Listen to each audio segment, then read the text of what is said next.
பிசுறு இல்லாமல் தைக்கிறதுன்னு இப்போ உங்களுக்கு நான் சொல்லித்தரேன். இதை என்ன செய்யுங்க, நல்ல பக்கத்தை நல்ல பட்டியும் இதில் வச்சுட்டு, இந்த இது வந்து நம்ம வந்து உள்ளுக்கு ஒரு துணி கொடுத்துருக்கோம்ல, அதை இப்படி வைங்க. இதுவுமே வந்து நேராக வைக்காமல் ஒரு 1/4 இன்ச்சு கிராஸாக வைக்கணும். இந்த தெரியுதா உங்களுக்கு? இப்படி 1/4 இன்ச்சு கிராஸாக வச்சுட்டு இது ரெண்டையும் ஒன்றா வைங்க.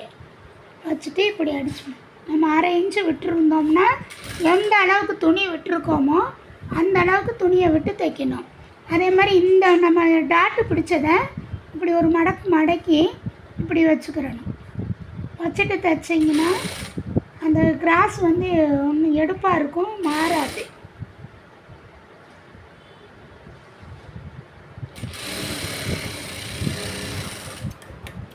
இந்த வளையிற இடத்துல லைட்டாக ஒரு 2 கட்டு கொடுத்துக்கோங்க.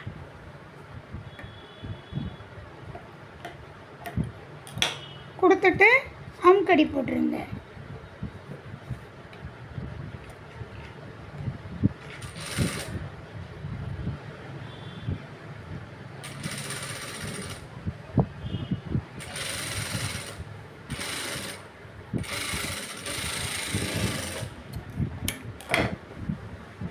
இங்கிட்ட வந்து பாருங்கள், நீட்டாக அந்த பிசுறு தெரியாது. பிசுறு தெரியாமல் இருக்குது, நம்மளுக்கு இங்கனக்குள்ளே அரிக்காது.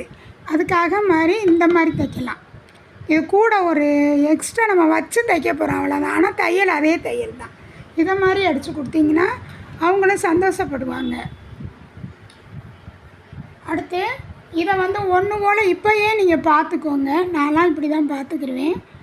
இதை இப்படி வச்சுட்டு நம்ம தைக்கிறதுல ஒரு நூல் முன்ன பின்ன ஆனாலும் நம்ம இப்போ இது எவ்வளோ பிடிக்கணும் அப்படிங்கிறத கரெக்டாக பார்த்துருக்கலாம். நம்ம 1/2 இன்ச்சு தான் விட்டுருந்தோம், 1/2 இன்ச்சு இருக்குது. சப்போஸ் நம்ம வந்து வித்தியாசமாக வந்துட்டோம் அப்படின்னா இப்போயே இதை வச்சு கரெக்டாக பார்த்துக்கிட்டு இதில் குறிச்சிக்கிட்டிங்கன்னா இந்த அளவு மட்டும் உழுக மடக்கணும், நம்மளுக்கு தெரிஞ்சிடும்.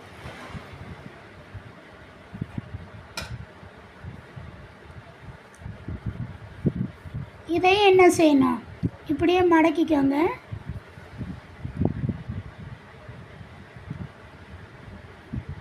இது ரெண்டையும் இப்படி நேராக பிடிச்சிக்கோங்க.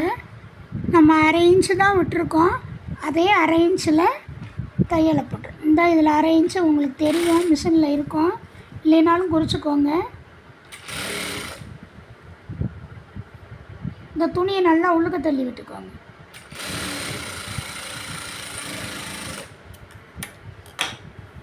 இப்போ இதை இப்படி எடுத்துட்டிங்கன்னா எல்லாத்துக்குமே நீட்டாக இருக்கும்.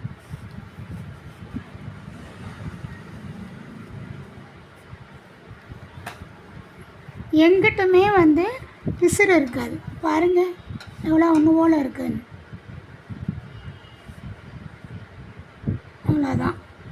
இப்போ இதில் ஒரு அமுக்கு தையல் போட்டுக்கோ.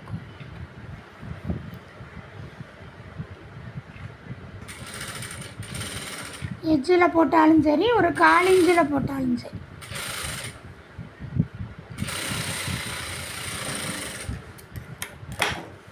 பாருங்கள், எங்கிட்டும் ஒன்றும் இல்லாமல் சுருக்கம் இல்லாமல் ஒன்று போல் இருக்கும். இங்கேயும் வந்து திக்னஸ், அவங்க கேட்ட திக்னஸ் கிடச்சிருச்சு.